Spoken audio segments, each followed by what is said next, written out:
So we're going to shoot this today, show you guys some recoil, show you guys, is it easy, is it hard to aim, things like that. We're going to look at the sights. It's got this giant front sight, it's fixed, and then just a tiny little window in the back, and really light trigger. The bladed trigger is really cool.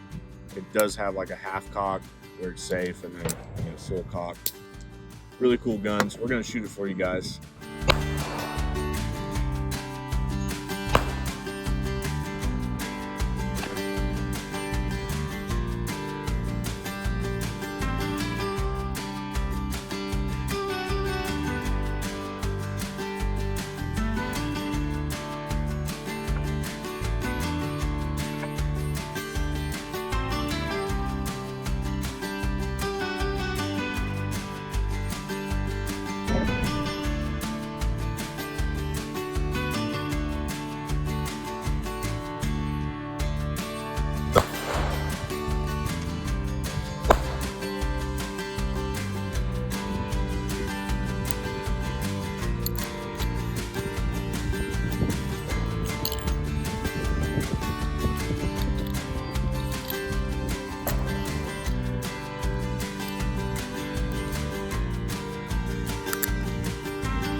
Hey guys, today we're going to talk about the Derringer.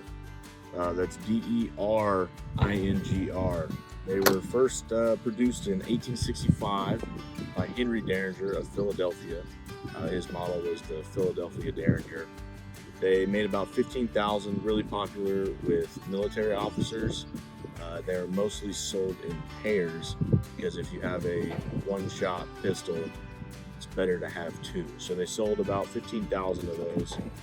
The Henry Derringer was derived from muff pistols, or the Queen Anne's version of the flintlock. Roughly had 1.5-inch barrels, sometimes up to 4-inch barrels, but typically the smaller ones are what you think of. Most infamous version, or I guess story, of the Derringer was the Philadelphia Derringer. Was used by John Wilkes Booth in the Abraham Lincoln assassination, and that's actually where the misspelling comes. The Abraham Lincoln, when the death was reported in the news, papers and stuff, they misspelled Derringer and they put 2 R's. So Henry Derringer was 1 R, but Derringer we know today is 2 R's. This one's actually marked with 2 R's because that's what they're marketed as. So I would say, nowadays when people say Derringer, you would think of something like this. It is empty. Something like this. It's got a bird head's grip, over-under barrel, long trigger pull, or long hammer pull, short trigger. It's got like a bladed style trigger, and then it ejects similar like a double barrel shotgun. So this style was designed by Remington.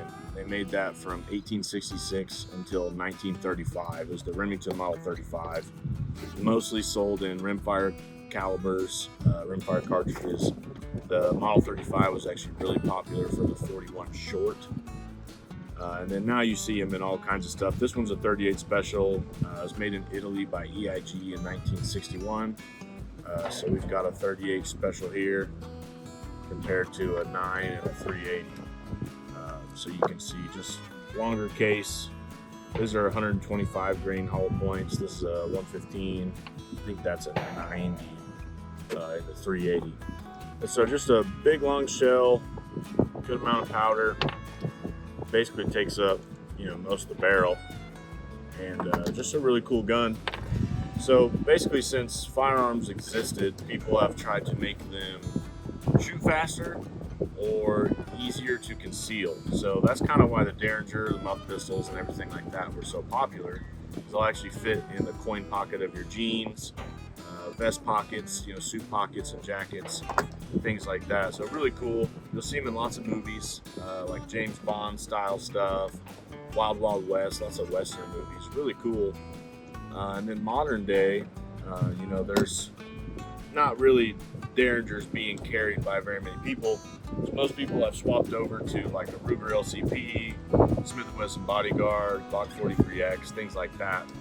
So still really small package. You can see almost the same footprint, just a little bit more capacity, maybe a little faster pull. probably the only Derringer style gun still made that I'm aware of, at least that you see like commercially, are the Bond arms, and they make them in crazy.